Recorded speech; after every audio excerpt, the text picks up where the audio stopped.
Okay, welcome very much. Welcome very much to Conversations. In the audience, a dear friend, old friend of mine, and a person also of the world in a very large sense, being Lionel Martinez. He's billed as a media consultant, and it's really good to be able to talk to him because he's been on the scene forever, it seems, and he's got a great life story to tell. And Lionel, so much welcome. Thank you for coming in for this. Well, thank you for having me on the show. I was here once before, a long time ago. Yeah, we all both go way back and everything. And I wonder, maybe we could. We're going to wait. We got a lot to talk about. We got some pictures we want to show, and so share just in a brief kind of way your background. Born and raised, educated, and then we'll get into some questions of media and development, digital developments, and so forth. Okay, well, actually, I was born and raised in Brooklyn, except for like 3 years where I lived in Jersey, and I feel comfortable telling people that now. Yeah, okay, yeah, that's right. You're from Jersey? Yeah.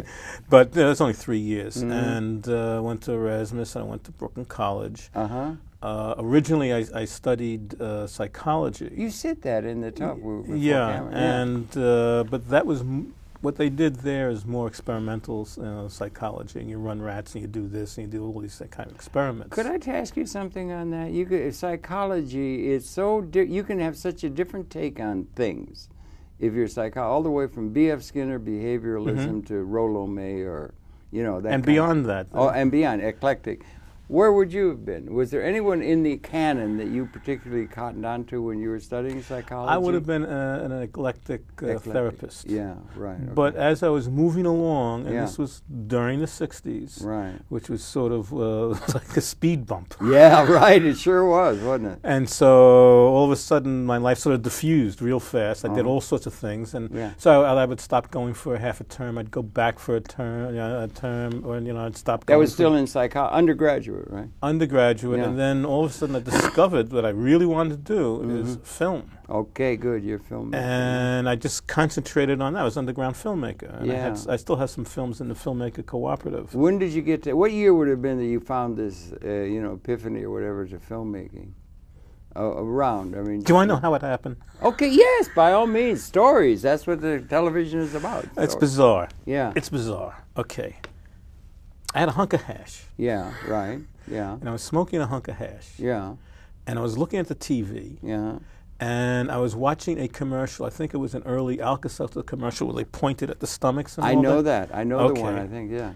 And because I had smoked, I don't know, more than I thought that I had, it slowed down. It got slower and slower and slower. And as I'm watching this, and I had to fill out a form of what I had, there's some stuff I had to do for college and whatever, and I'm looking at it.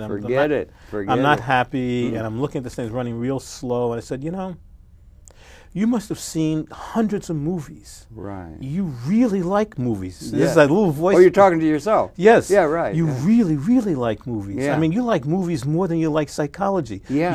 You really, really do like this. I went, wow, I really do. That's really interesting. That really is interesting. Yeah. And then I said, what can I do about it?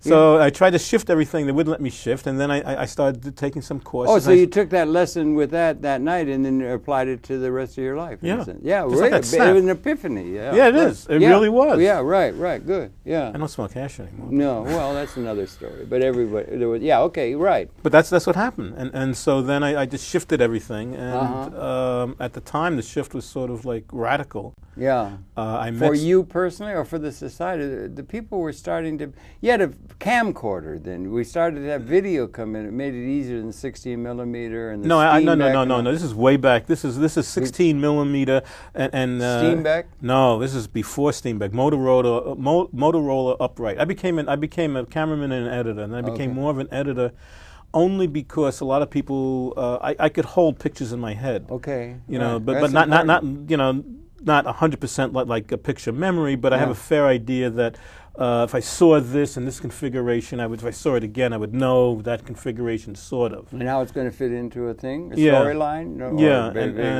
So there's an old saying, a picture's worth 1,000 words. I think a motion picture's worth 1,000,000 words. Sort of, yes. It's all moving into that multimedia thing that is emerging just almost, it's only 100 years since we had photography and so forth. I just put it in historical perspective. I can get to the photography part later, but what happened was I got to do that. I did some underground films. I got known as an underground filmmaker. I started working in the industry. First job was actually doing sound effects for a cartoon series called Defunct. Okay, I don't know. Okay. Yeah, well, yeah. And when I met my wife, who I'm still married to, yes, I used to talk in sound effects part of it. I said, like, I walked upstairs, clunk, clunk, clunk, open the door, and like on the old radio show, Jack but Benny. I did this. Yeah, right. Because I used to think that way. Yes, yeah. Because I had to think that way. So this is how I viewed life for a while. Yeah, I think that's really interesting. I think the world is going that way, multimedia. You know, but anyway, that's the sidebar, maybe. Yeah, but anyway, for the moment, anyway. Yeah. Yes. Gene Youngblood. Do you remember Gene Youngblood? Or no? And he was an early writer on early guerrilla television and stuff like that, and maybe wrote a book about it. Anyway, yeah. Yeah. So you're talking in the '60s then, or late '60s, late '60s, around Woodstock time. Well, by Woodstock, I was already editing. Okay. And I didn't did not get on the road to Woodstock because I had to edit something. Although I was hoping that I could get Michael Wadley, who was the director, was asking people to shoot, and I was trying to, I would drop the project and shoot at that. But there's a whole bunch of people who kept on calling and whatever. Yeah, deadline. Yeah, got to be done. Well, but also calling Wadley and the people he knew to go and shoot this. Wadley was an early producer or something. He was the director of Woodstock. Director. Yeah. Lang, I thought it was the guy who put it together. He did put it together, I guess. Yeah. Anyway, I don't know. Wadley was the director, and he was like, boy, he was kicked out. Really? Because he was one of these hardcore. We take the time we need to edit this, and I think it was Warner Brothers. I forget who put it out. Yeah. And they said no, this is our deadline. And so they crashed. Yeah. So they kicked him out of the editing room. I'll be damned. Okay. So what he did was he met with the editors over breakfast and asked them what they did. Yeah, really. And so he kept. Kept track. Kept track of what was happening. But you were then you were editing by then. You were editing. I was editing. Although when I joined NABIT as a union, right? NABIT. NABIT was the National Association of Broadcast. It was a TV thing. Okay. It was not the IA. It was NABIT. Okay, right. And originally they said you can get in, but we have to put you in as an assistant editor. So they'd send me out as assistant editor jobs. I'd take 1 or 2 of those and get the people to hire me as an editor later on. Okay, yeah, right. And then I got tired of that. So you like the editing, or you liked it and like it, and it's an art form, huh? Yes, yeah, yes. It definitely is, yeah. I mean, yes, I do like it. And my editing is sort of quixotic, but yes, in some ways. But yes, I do like it. So at that time, I talked to the business manager, and he said, no, we can only send you out until someone says that you're an editor. I said, well, who does this? Yeah. Well, there was no group there. No certification entity, huh? Yeah. So what I did was I talked to all the editors. Some of them were like, I forget their names now, but known documentary editors and whatever. Right. And they said, no, we don't know about this. We don't know about this. I said, well, come on, guys, let's do a show. Right. And so we put together this group to certify the editors, right? Oh, he put together a product or a thing that could, yeah, right, okay. A committee to certify the editors. And, I wrote part of the questions and so on and so forth. Nobody realized that I hadn't been certified as an editor. Right, you were setting the standard for those who were going to be certified. So when it came to the testing, they had this one guy come in, and we sit there like the Star Chamber or whatever. Yeah. That's right. Or the arena, the forum in Rome. Right. And we passed him, and the second one was like, Lionel? What are you doing here? I said, well, how do you think this started? I told them how it started. And they went, I wrote this, right? I wrote the question. I wrote. Oh, well, you know this stuff. Just show us some film. And they said, well, why'd you make that cut? And why'd you make that cut? Boom, boom. Okay, fine. They all looked at me. Right. All right. That's really important. That's becoming more important all the time. How you can put together things is really important. Okay, so jump ahead a year and a half later. Right? And I used to go to this fellow, his name was Larry Michel. He was a negative cutter. He was probably the best in the city. What's a negative cutter? Just cutting? Conforming the work print to the negative. Okay. You have a negative, you make a work print. You chop up the work print. It gets all slopped up and all this crap. And then later, you have to cut so that, that the shots match and everything is there. Because you're actually splicing tape. Well, this time it's not tape, it's just film. And film has to be cut in a certain way. That's what I meant. Yeah. Film. Yeah, right. If it's 16 millimeter, you had to do what they called A and B roll, so you didn't see the splice because the splices were larger than the film kind of thing. Yeah. You can't have the splice overlap. And if it's 35, you can put them together most of the time. But still, you may have like 4 takes of something. They all look alike, except the sound was different, but you can't tell by looking at it. Right. So you went by the edge numbers. All the film had these edge numbers, so he would match the edge numbers. And then sometimes you'd put these slugs in there because you chewed up the film. In the, at that time, moviola, or even the Steenbeck, or the moviola flatbed. Yeah. There's still some chewing that was going on. I suppose so, yeah, really good. David Wolper was a producer. When yes. he was in the, he did good. all kinds of really good stuff. Yeah. So I was talking to him. But you worked in 35 millimeter as well? Yeah. Boy, that's a big format. That's a big thing. Doesn't matter. It's the same process, right? Mentally, it's the same process. Okay. There are some differences in terms of a lot of the sound sometimes would be in 35 millimeter form, so you didn't have to have this ratchet up, ratchet down kind of thing on the flatbeds or whatever. 35 was better sound. But, and music was most of the time, you'd rather your music was in 35 because it ran faster. Okay. And it had to do with the frequencies. Yeah, these are all tricks of the trade that you learn as part of this profession. Origami, I call it. Origami, right. By today's standards, it's all origami. Right. So, and you were doing serious work that way. Yeah. What about the storyline? Go ahead. Let me finish one. Yeah, right. All of a sudden, this guy comes in. He's an editor. He was an editor of note. He was a documentary and commercial editor of note, and we were friends, sort of. And we would talk. And he comes over, and this is like one of these mob scenes or whatever, from like a gangster scene. Goes, one of those scenes out of life that's better than anything you can ever get up on the screen. So he goes, "So Lionel, you're with Neighbor." I said, "Yeah." I really didn't. It was not a conversation I wanted to have because he was a big deal in IA. Yeah. And all right. So I like IA is the IA was it still is the big the big honchos. Yeah, the big union. Yeah, big union. I don't know what it's international blah blah blah. Yeah. Right, okay. IATSE. Okay. It was called, so I don't know what it stands for, but IATSE. It's the bug they used to put on the films and things. Okay, gotcha.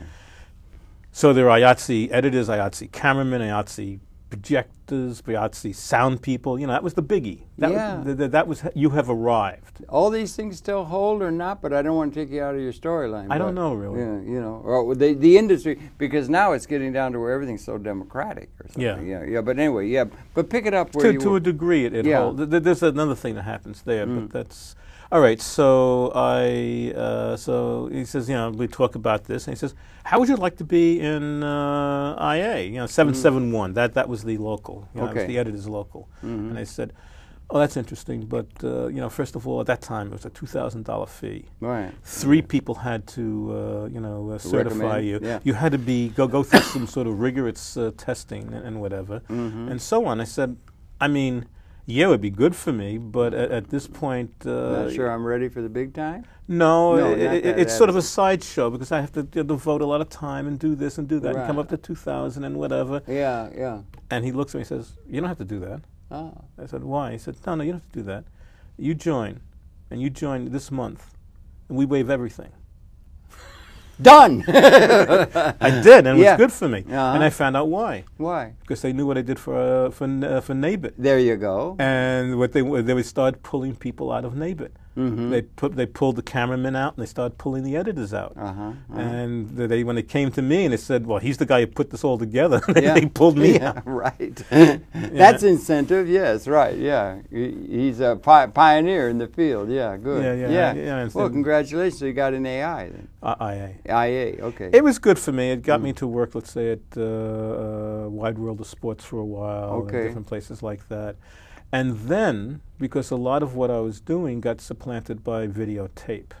Videotape came along. It was Peter Goldberg Sr. invented videotape. But a lot of the documentaries and the things that I worked on, people said we could do it better with tape, we could do this, we could do that, and whatever. And, videotape's completely different. And there was digital coming behind all that. Digital was it was off in the future. 12 years away. Yeah, but it was there in the minds of some. Touring would have yes, it was. And that kind of thing, yeah. Yes, it was. Actually, I worked on... I left the industry. I saw the writing on the wall. You aren't going to be here anymore.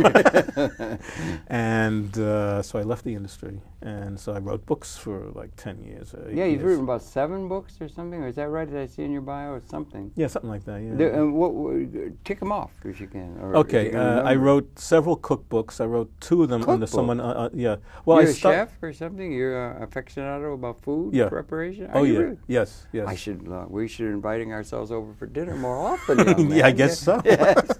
Okay. I started with a book on salads. My wife, a friend of mine, who in the process when I was doing film, and I worked for Richter McBride Productions. I knew Bob McBride. I don't even know if he's still around anymore.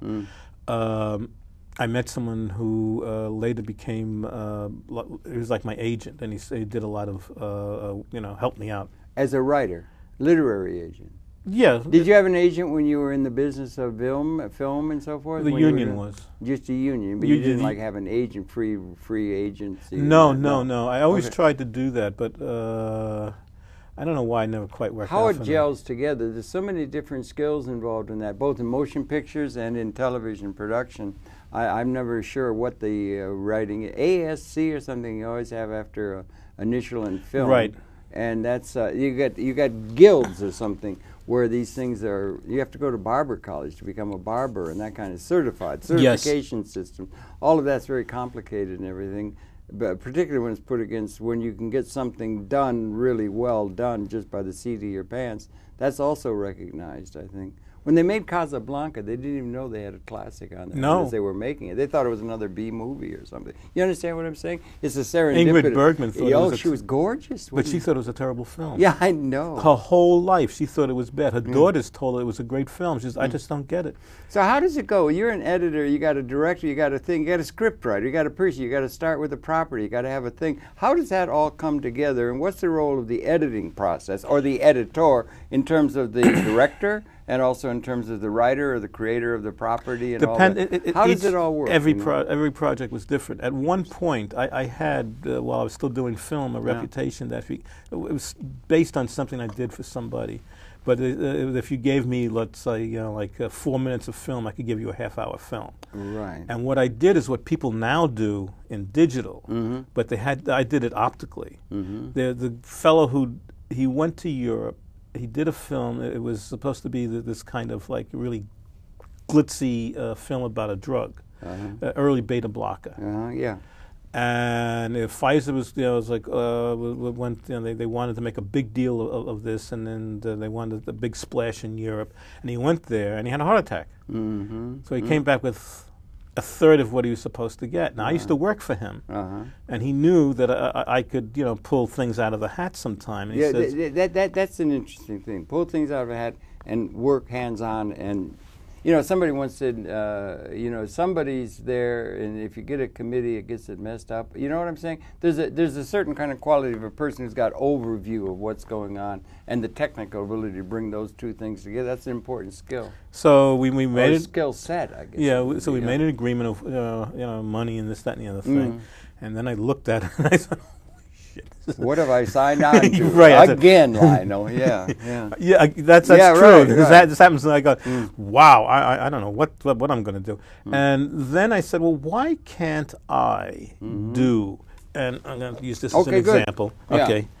Well, all right. I'm going to use this is a picture of mine, but we'll get to this later. Okay. And this is an example of something I. Let me hold it up to the camera and give him time to focus in. This is you talk to it and you can point. Okay. It'll take him a minute to come in, but go ahead, talk to her. All right, this is a technique that I do now, but part of what this was that if you imagine a picture that big, what I did is I blew up this section here to get this. Which section again? Show No. In other words, if this is a picture, if you just turn it over for a second. Turn it over like... No, flip it. Okay, if I blow up this section here, no matter what the picture is, it's white, yeah. No, but let's say there's a picture here. Yeah, okay. And then you turn it back here, I end up with something like this. How? Okay. This you do digitally. So what I did in the films, I blew up a tiny section in each one of these films that he took some pictures in a factory, and I just took machines that were in the background to simulate the heart. Like a generic thing. To simulate the heart, only they looked a little weird. To simulate the heart for the beta blocker? Well, the machines are doing the boom, boom, boom, yeah.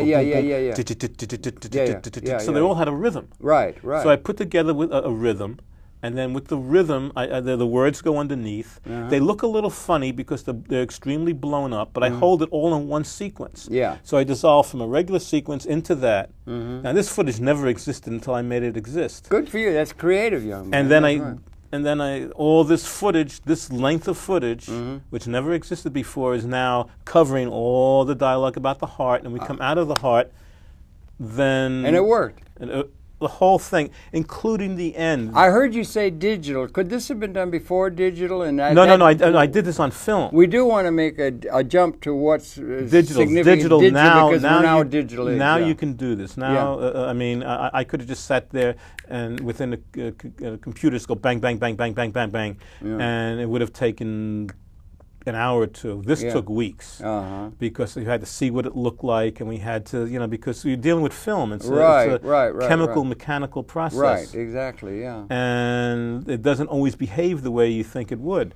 Okay. Digitally, if it doesn't behave the way you think, you just make it do something else. Yeah. Bang, bang. And there's skill sets, and then they got these things called algorithms and things you can work with in the digital. We'll get to that maybe toward the end. Anyway, should I keep holding this picture up? No, You've made that point. We'll show this later. But the picture is an example of blowing up, an extreme blow up. Oh, extreme blow up. There was a movie Blow Up. Did you like it? Yes, I love that. Yeah, it was a good movie with trees. It had scenes. Yeah. Well, he painted the scenery. Did he really? Yeah. The scenery was painted to express the emotion. What was his name again? I forget. Antonioni. No, that was the director, the star. Oh, I forget. Never mind. He was very good. They called him Block of Wood because everything he did after that, he didn't do all that well. But yeah. Yeah. Anyway, that was there. But you were involved in all that, and it was very creative. It must be you were any of the books you wrote other than cooking, or were there any of them having to do with editing, or some of the things you'd learned in that? You never put that into book form or anything? No, because a lot of it is it comes about by saying, well, why can't I do that? Yeah. And you've been in touch with a lot of creative folk, I should think. You're probably in touch with a lot of creative musicians, artists, and that kind of stuff in terms of your outreach to the society at large. A lot of people. You're an artist. You were an artist. It was an artistic thing that you were doing. You were creating new things out of materials and that kind of thing. And yeah, it's a very creative thing. You got away from that for a while. I mean the editing and that. Yeah, I wrote books, and of the books, I did a book. Well, I started because what I always wanted to do was the kind of stuff I would see, not in the back of comic books, but in the back of these other things, which were like these fantastic real stories. I always thought that was a great thing to do. So I talked to my friend. He says, well, I think there's a market for that. And he found a market for it. He said, if you want to do it, he said, here's some titles you could do. One of them was Unsolved Mysteries of North America. Okay. Because they had... Oh, my God. That would be great. You could just have endless genre. I mean, that would be all kinds of things you could do. Yeah. And you created up out of whole cloth or drawings, or how would you? No, these are real things. I did the research. Yeah, do the research. Yeah. And then I would figure my storyline. I thought of that the other day. I was watching a History Channel. They have a lot of things on television that have some educational merit, and I was just wondering. They had hundreds of soldiers there, and they put these things on. It's an hour long. It's like a motion picture. And where did they get all the costumes? And they have to get the characters and everything. I mean, it's a big production to make a little thing that goes in 1 hour on television and it's on to something else. There are simulators all around the place. Are there? Oh, sure. That's all come with digital, or was there that kind of thing you could do then? That was Fritz Lang time and all that and everything. Well, not Fritz Lang time, but the Society for Creative Anachronisms. Okay. I'm serious. Really? Yeah. And that's where you sort of get your Renaissance fairs from. And you also get the Civil War people who are reenactors. Yeah, they do, yeah. And you can get the reenactors. You can get people to reenact parts of World War I. But you have to get all those costumes. There's thousands of people. These people get the costumes themselves. And it's not thousands of people. Some of these are duplicates of digital duplicates. They can do it digitally. You can duplicate digitally and now. I understand a lot of the, what do you call it, fractal geometry and the things of Mandelbrot and so forth is involved with the animation that's coming in and so forth. Do you ever get involved in that, or with people that were in animation or that? Yeah. And people sort of... It's getting big now. Outside, I know some people who've worked in animation, and I think one of them, you know, William Holhauser. I don't know. I can't place it anyway. You might know. And he did Courage the Cowardly Dog. He worked on Courage that. of the Cowardly Dog? No, Courage the Cowardly Dog. He worked on that. Courage the Cowardly Dog? Yeah, that was a well-known animation piece among the art scene, or it was a very dark children's animation. It was on the Cartoon Channel, but it was too dark for some people. Too dark in the sense of theme, or what's being presented, the human condition. And And because, you know, the animators generally, they're not, you know, ho, ho, ho, he, they're a little odd. Yeah, right, I would think so. Pixar is so big now. It's huge, you know, and it's really important what they can do. And what's happening is, and it's really simple, we're here 200,000 years as a species. And it was only, Brady had some photographs from the Civil War. We began to get some way of using something other than the written page or the written language, you know, in order to pass on. Or the spoken word we've had around tribal fires and so forth. Yeah. But in terms of media and extensions of capability, we had the book. Somebody once did a survey of all the world or something, who was the most important person of the last 5,000 years, and I think it came up Gutenberg, because he brought us the printing press, and that's what we've had. We had linear. We had Marshall McLuhan talking about the medium as a message, and we didn't have, but when we walk through the world, we're experiencing multisensorily. We're not experiencing linearly or strung out into linear perceptions, and has important influence in terms of, Brady, we had some photographs from the Civil War that, what's-his-name could do very well with that series and so forth. And then finally came film. And finally it came radio and electricity. We didn't have electricity for, I mean, it's really, everything's going so very, very quickly now. Isn't it? Don't you think, like a quickening within a pregnancy or something, leading to something? I'm not sure. It that way, but No, but you understand, it's coming to a point of, we're getting back to where we can have the world the way we experience it multisensorily, whereas we had no way of doing that.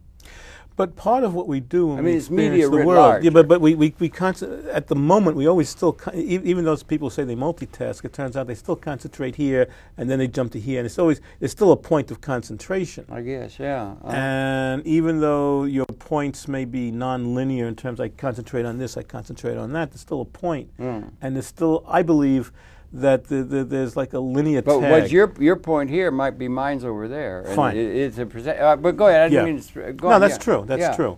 But I do think that I tend not to be a linear person, but I am aware of the linear aspect of my thinking. Okay, yeah. A lot of people confuse linear with rational, even. They get into that when they start thinking about psychology and so forth.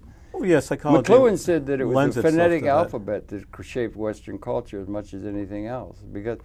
And if I said this to you in the other program we did, it was Michener wrote that book, Hawaii, and he had a guy standing on a headland there, and it took 12 pages of beautiful literature to describe the sun was in the sky, the wind was blowing, the seagull was there, and there were 12 pages strung out like that if you're standing there, you would experience all at once multisensorily. So it's electric, it's quick, it's the way we perceive the world instead of an extended process of linear thinking. Right. If you understand what I'm saying. No, exactly. And we're getting back to where we're getting back now to where we're getting, holography's over the horizon, I guess, now, but we're getting back to being able to have media that is similar to the way we experience the world as we walk through it in life. If you understand what I'm saying. I know exactly what you're saying, okay. But I think that we're attempting to do that, but, you know, it's like holography. Whatever happened to that? I mean, well, it's still there. I think probably in there. They used to have a little museum down on Worcester Street. I know. Yeah, I'd love to go there and everything, and it's still there. Is it? I think no holography as a promise of the future. Oh yeah, because another museum I think is gone. No, I'm not sure if it is or not, but it hasn't disappeared in terms of the evolution of the ability to deal with media, and the media stuff is going now, and we're just bridging over. We're talking about early media into film and that. And I like that term. I just got it on the bus as I came here today. A picture's worth 1,000 words. A moving picture is worth 1,000,000 words. And see, now we're getting an animated, Pixar-produced, algorithm-derived thing is worth 1,000,000,000 words. And those things are going exponentially now. The capability to produce different kinds of multimedia. I suppose they will get over to something that's going to move beyond just audio video. But don't we get into sensory overload at a Maybe. certain point? I think we do. Sensory overload. They do say in some of the thinking, Youngblood, I think you were on cinema or something, but information overload within a system permits pattern recognition. So there's overload here, and then you get pattern. You can get pattern recognition at another level. So you can recognize patterns. And pattern recognition is very different, let's say academically. You want to be able to be taking into account a whole lot of, in a systems way, a whole lot of different aspects to reality rather than specializing in one thing, if you understand what I mean. Yeah, no, I understand. And I think that's going on, and we need for that. We don't have it. It's sort of making innocuous the intellectual exercise because it's divide and conquer. They get everybody so specialized out on one thing that they can't think about the whole. Well, like the grand masters who run the world think about the whole, and they can divide and conquer intellectually. Okay, all right, so let's say we get this kind of overload. When you say that leads to this pattern recognition, so isn't that a way of coping? If that's, to me, it sounds like it's a way of coping with the overload. Coping or allowing? Well, maybe a Degas painting. What is it? Pointillist? Where you could go look at one. You could go look at one point of orange and everything, but then when you back off, you see the whole pattern. Is what I'm saying, and that could be writ large in terms of the whole store of human knowledge and everything. And we've got ways of accessing the store of human knowledge that isn't connected to the linear perceptions that are encouraged by the phonetic alphabet and reading. And we have everybody reading, but movies are what the kids are going for now. I mean, video, movies, they're all of a thing. Yeah. But it's multimedia. We have access to a store of human knowledge. The whole of the store of human knowledge can be presented not just in writing, which is what we've had to do in the West, particularly, and others, but it can be done multimedia presentation. That is educational in the highest sense of the word. Here's something to think about. I'm just reaching. I'm going to follow this up. Okay, anyway. Yeah. Okay, so I mentioned that we're thinking of moving and whatever. So we have these encyclopedias. A long time ago, we bought around 1989, 1990. Britannica. Yeah, Britannica, right. Yeah, everybody had that. Yeah. Or not. Okay, yeah. Go yeah, and we did this because my wife and I would get into these discussions, and we needed a mediator. Right. I believe we would actually talk about these other things rather than do you want soup today? Yeah, right. I understand. Exactly. Yeah. So we'd look them up. Okay, so today. Now what do? We both have computers. Now I'm reading something and I'm reading it online. I look and I see a concept, a name, a this, a that. I say I don't know about that. Yeah. I Google it. Bang! Immediately I pull it into my knowledge. It's like going to the encyclopedia and looking it up. I don't have to look it up. Bang! I can just go and then I didn't know this about that and that, and I trace it out and then I go right back to where I was and I finish the story. So in the process of, let's say, doing a story or something I'm not that familiar with, I've now gone like 14 different places in order to get some idea of what I think about it. Very good reason for take careful use of how they come up with those Google search, because most people don't read past the first three or something. First one. So that's an interesting thing, and there should be a thing. I think Page is really interested in trying to improve search. They could make it more intuitive. They could improve it, and they can improve on it. But the fact that we can do that now is really something that, and it's going exponential. Yes, it's going L-shaped now. And it'll end up with holography, I suppose.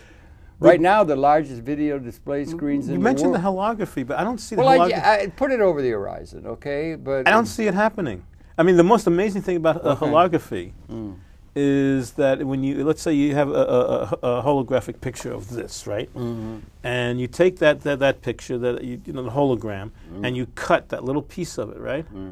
Now, with the light, that little piece, if I take it over the area where it would have been in the larger piece, let's say, it still will show me the whole. Like you showed on that photograph. Yeah, but the small piece is indicative of the whole. Yeah. If I drag it across where the whole thing is, it has all the information of that. Yeah. In the small piece, all I have to do is move it to that point within the light. Yeah. So that one little piece of a hologram has the information of the whole.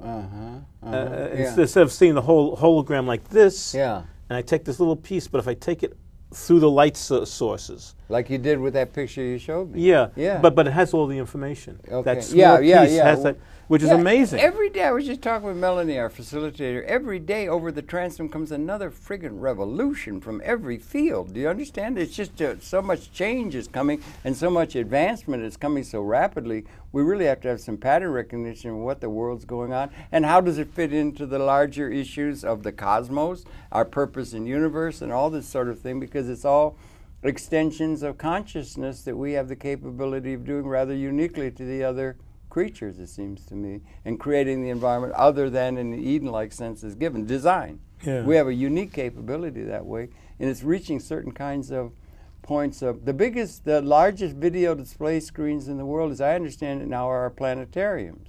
Right. And they are a 5-array. Have you been ever into the technology of the planetarium? There's 5 arrays that go like this, and then a keystone is all integrated as a cyber system. And they've got, that's where you go and you're experiencing that. It makes an IMAX look rather like the Cineplex, and a television screen like a little tiny slit in reality. Recently I went to the Hayden Planetarium. Yeah, that's Carter. You know Carter? Carter MR. You had him. Yeah, we've had him on a lot. He's a great guy. He's friends. I didn't make it that time. Well, you could. You will. No, I couldn't. We're going to catch him. Yeah, okay, I know. You have things. But anyway, those are the largest video display screens, and the economics are coming down to where they'll be able to start thinking architecturally of having a planetarium in the home or in the institution for accessing the store of human knowledge. They've always thought of media as just, what, entertainment or something? You go through the whole list of what's on there, there's practically nothing intellectual. It's all, how can you sell cornflakes? It's all market-driven and everything. But in terms of the capability, we're getting to where we can have the whole store of human knowledge presented in multimedia terms. Surround. It's like surround. Or you could even have feature films like that. That'll be a surround. And it'd be like walking into something, like you walk through the world. You don't see one little thing in front of you. You are surrounded sensorily. So these things are going on. Yeah, I was fascinated when I saw this because I said, wow, this is really something. You know, the idea, Shape of Things to Come. There was a movie that was done a long time ago. I remember that a long time ago, yeah. All right. Yeah. So at one point, after they do the wars and then this, and Raymond Massey, right? Yeah. And Raymond Massey becomes this old guy, and he's got this twerp of a daughter or granddaughter, and she's got this huge screen, which is now what we have. We have these huge flat screens. And well, it's small compared to a planetarium. No, that's true. You understand what I'm saying? And that's where it's going. But what she was, planetariums are within view of the technological but what she was watching was not entertainment in this movie. She was watching like a documentary. Yeah. And then she was like really happy to watch a documentary. You're right. And I was saying to myself, yeah, well, that's. I mean, we sort of like got off the path of that, you know. Well, who is we? What do you mean we? As a society. Got off the path of multimedia educational fare? Yeah, sort of. Why? Yeah. Why? Yeah, why would we do that? I mean, the media, the television, let's say, or the film. I mean, most of it is you don't have much. You don't have much intelligent programming. Right. You know, intellectually relevant, fact-checked, really good, intelligent passing on of the story, because they think of anything that isn't in a book with footnotes as entertainment. It's not serious. You know, you understand? We're all wrapped up with the print metaphor as something to be really serious. If it isn't serious, then you can make up anything you want. This is sort of interesting. That gets back to the director and editor and the whole creative process, all right? Okay, so I was looking up, a friend of mine, we talked about war on the Eastern Front in World War II, right? Right. And I actually had studied that for a while because I had a contention that actually the war in Europe was won basically on that front. Stalingrad.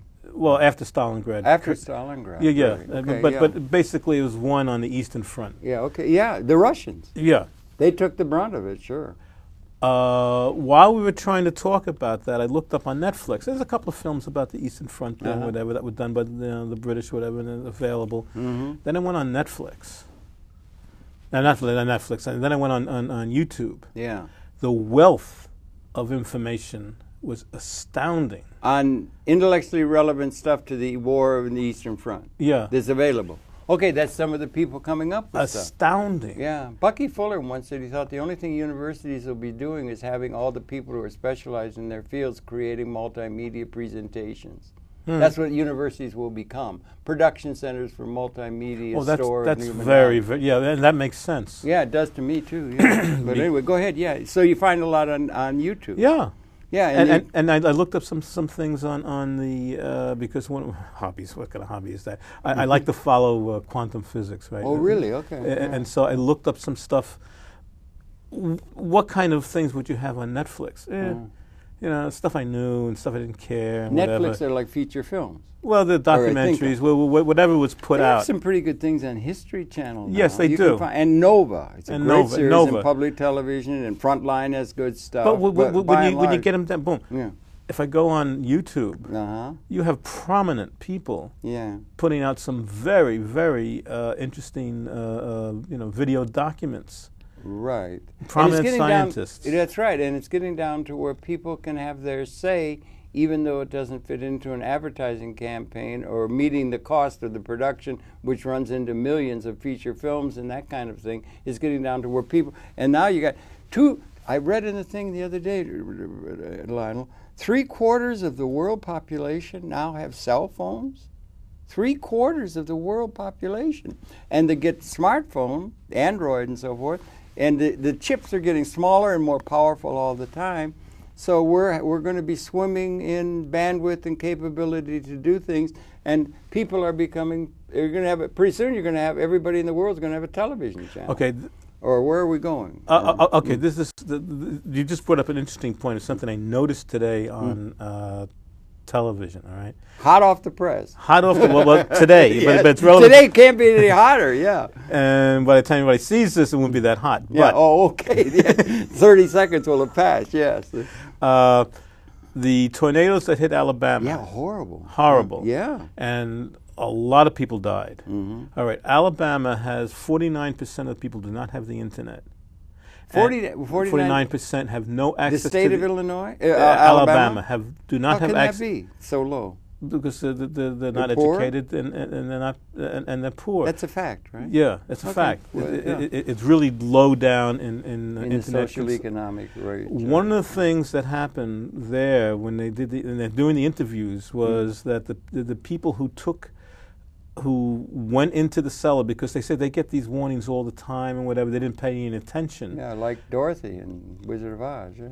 Those who actually had the internet said, oh my God, this is really something I have to pay attention to. Right. So one of the commentators said of all the people he was talking to who survived, they all had internet access. Isn't that interesting? And they probably at the last minute looked it up and realized, because as the storm was approaching, they could read that this was not, this was the big one.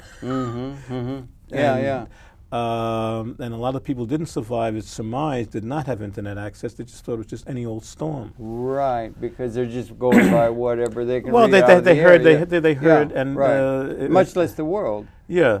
So but if you got 3/4 of the world have a cell phone, if they get cell phones, it can become smart. Smartphones are less than. Yeah, they would be. But the point is that you can read at the other end the patterns. You can see the algorithms. And you can see the exponential increasing capability of increase. They're going to have chips that are going to go down through the bloodstream that are going to be very powerful.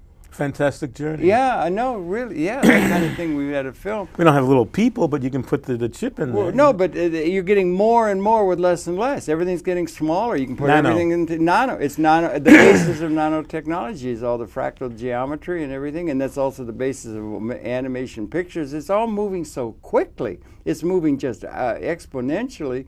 And they had a thing on television last night that I got on public television, I think, on Krakatoa.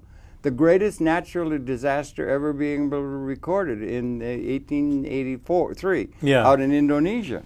And I think in the end they had all of that. They went through in great detail about it, and it was a terrible explosion of a thing like that. And I think now, damn it, I wanted to remember, it might have been 38,000 people died from that, the worst natural disaster in the history that nature's delivered down on this planet. And everything was recorded and so forth, against the destructive capability of nature. Mm-hmm. That's the worst thing ever. They had a very good presentation. It was done intelligently. But again, I'm sure that there were others. It's like. But there have been other volcanoes. Yeah, Vesuvius. Yeah, we had Vesuvius. They got but what I'm trying, you posit that against the fact of mankind's ability to build systems that are affecting the environment. You can go to climate change over a long period from, the thing like that. That's long term and everything. But then you got all these weapon systems, too, that have developed. And they've now become, apparently, that is the only thing that is able to be seen existentially new in universe, to where if they finally, after the Eastern Front of the Second World War, we were trying to kill each other as best we possibly could, all the Willow Run turning out tanks like donuts and everything geared up. We're trying to kill each other. In a war-making thing, a thing that's been so characteristic of history, apparently the weapon system, I'd like to get chapter and verse on it, the weapon system along about 1970 became where if they were to be unleashed, would destroy our entire species. Yeah. Do you think that's possible? We certainly had that consciousness when we were young. I did. I'm older than you. But it was very much part of it that the weapons really were, at the time of the Cuban Missile Crisis. It wouldn't have been just civilization. We're getting to in 62, it would have been civilization, and we'd be back to the Stone Age and everything. But what it would be, along about 1970, they got to the point where if they're unleashed, like we've been doing with wild abandon, geopolitical ignorance and everything, it would be maybe mean the end of the entire Homo sapiens species of evolution of consciousness in the universe. Do you think that's possibly characteristic of this time against all 200,000 years of our being on the planet? But we haven't done it. We haven't done it yet. But the capability is there. The capability is there, but usually when we have a weapon, we tend to use it. Nobody's used it. They haven't used it. We've used it twice. But there are new weapons developing in the realm, because each political system, while they always listen to the wisdom leaders of the time saying let's love each other and be good and peaceful and everything, they give money to the people who are going, like Da Vinci was given money by the Medicis and that kind of thing to build a siege machine. And what they wanted was something gave them an advantage over the other tribe, so they could go and steal or conquer them, make their tribe strong. It still holds geopolitically and so forth. I think our weapons... we got binary bacteriological things that develop, black ops, things we don't even know about. But I believe that what we've done now, and I can probably make a case for it, and I have to think about how I could do that, because it really, but it's like our drones with the Predator missiles. We're going to start dropping them on Libya now. Yeah, but what we've done, instead of going nukes, we've taken the focus of the weapon and made it more and more specific. So what we're doing is, rather than dropping a bomb, we're taking a drone, which is up there, which has a very small, specific target. Maybe it's not a big target. Okay, what am I talking about? We're still talking about. We're still talking about human lives. Yeah, of course you are. But we're not talking about like 50, 100 human lives. You're talking about maybe 10 or 20. But we've narrowed the focus. Yeah, it's called collateral damage. No, in this case, what they're trying to do is just narrow the focus. Yeah, down to where you just get the icota head. They have this little bee thing, this thing about the size of a butterfly or whatever that could fly around and spy on people. And somebody said, well, you can make it about the hummingbird. They said you can make it about the size of a pigeon and put a .22 in there and assassinate somebody. Yeah. I mean, or they got these new rifles. They got rifles now that can fire a mile with deadly accuracy. Well, we had that. How the hell are they going to protect against the president for that? If you start drawing on a radius of a mile out, or I think they go a mile, they can do it. But it takes time. It takes time to get there. And you know, the what's the one, The Day of the Jackal, that film and everything like that. But but the point being is that I'm getting astray, right? But it has to do. Those are all extensions of our consciousness. I mean, we have extensions of our arm and our leg. We can walk and run. We're back to McLuhan, because McLuhan is really good. Yeah, I'm a big believer in McLuhan. We're going to do a program from Paul Levinson, who was a close friend of McLuhan, and James Joyce.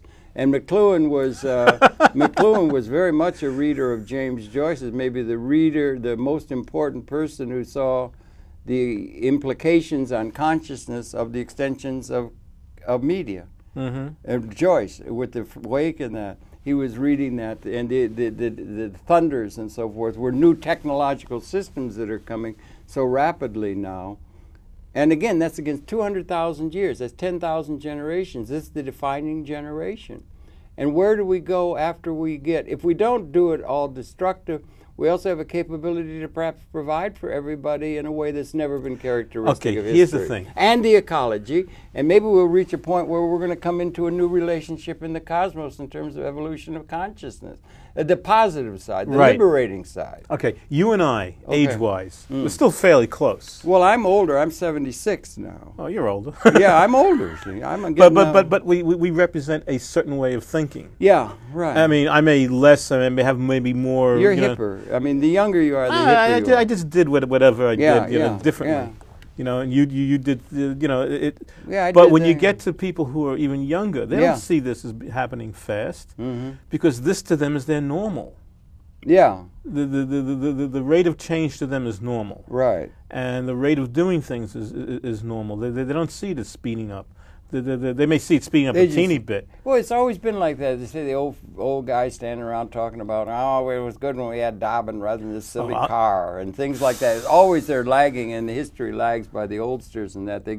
You get conditioned into a condition in that. You get conditioned. But now it's happening so quickly. Yeah, but no, it really is. It's coming it's like coming, when you get to a point, if that's true, and we should get modeling. They should present the modeling as best they have. We got a new guy going to come in, Pinetta or something. But they should have modeling. Are the weapon species lethal or not?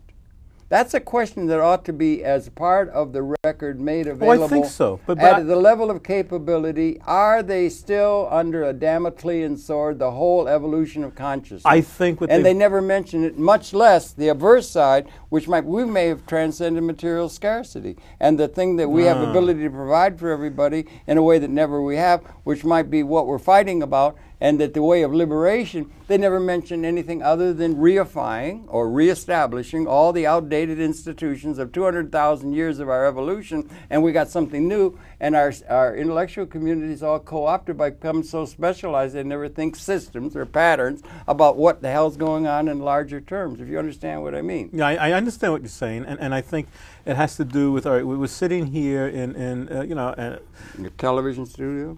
Empire. Right, Empire. Yes, Empire. And the Empire may be, moving to second best, which apparently 5 years they said. The International Monetary. And my argument is, China's going to surpass us in 5 years. Right. Yeah. Not so bad in some respects. I mean, you think about people say, people in Europe, they live a bad life. They don't live a bad life in France. They don't live a bad life in Germany. No, but they're all socialists.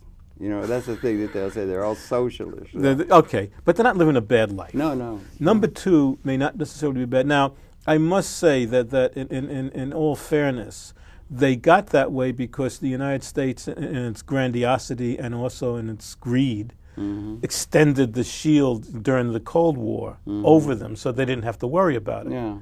They didn't have to worry about defense and this, that, and the other thing, and so on and so forth. Yeah, and still don't. China doesn't put a hell of a lot into No, China's... They invest in things like natural gas and getting things, their aggressiveness. Their aggressiveness is economic. And they've learned how... They're doing some military things or whatever, but it's within their little sphere. But it's us who are pushing the imperialist thing to our own dismay, I would think, because I think that if we push the imperialist thing, I mean, we have...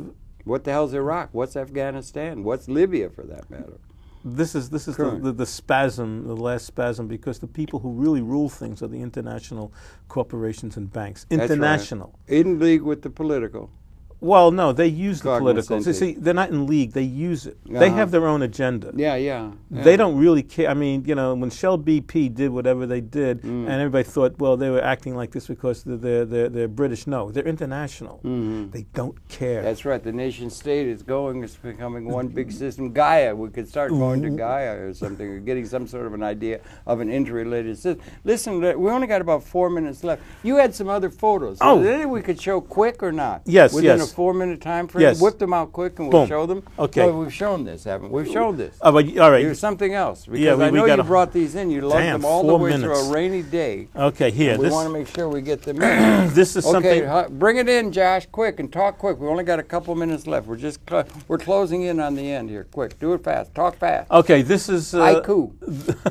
All right, these are the wild things. They look like the wild things. This is from the 9th century, and it's taken from a church in France. Okay. This is my technique of doing that kind of stuff. Boy, it's beautiful, yeah. And, okay. These are some examples of the work of Lionel Martinez, who's our guest here. Okay.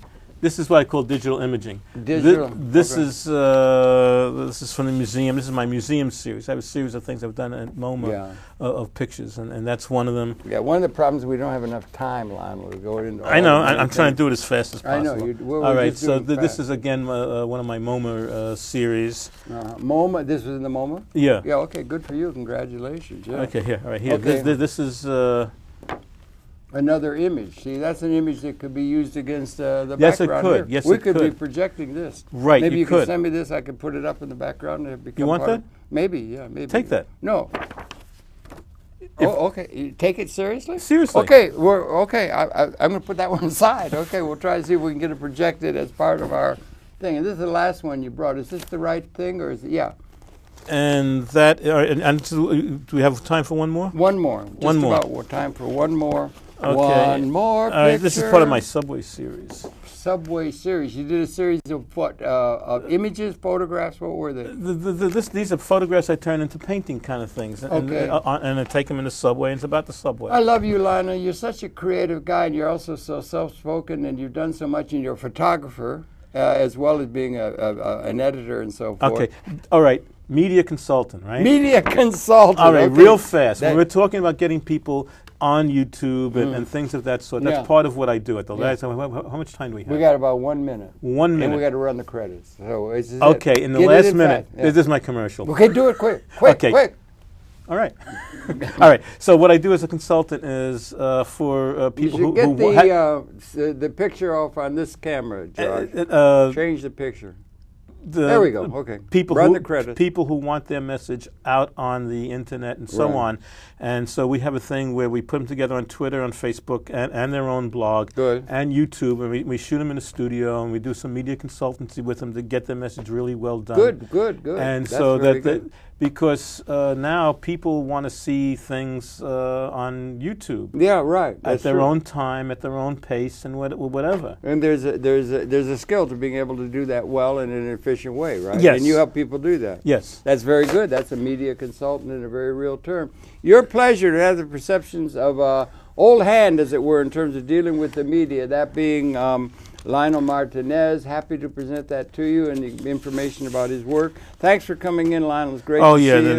And you missed one, but that's okay. Listen, thanks a lot. And thanks for viewing. We'll be coming back again tomorrow. Tune in.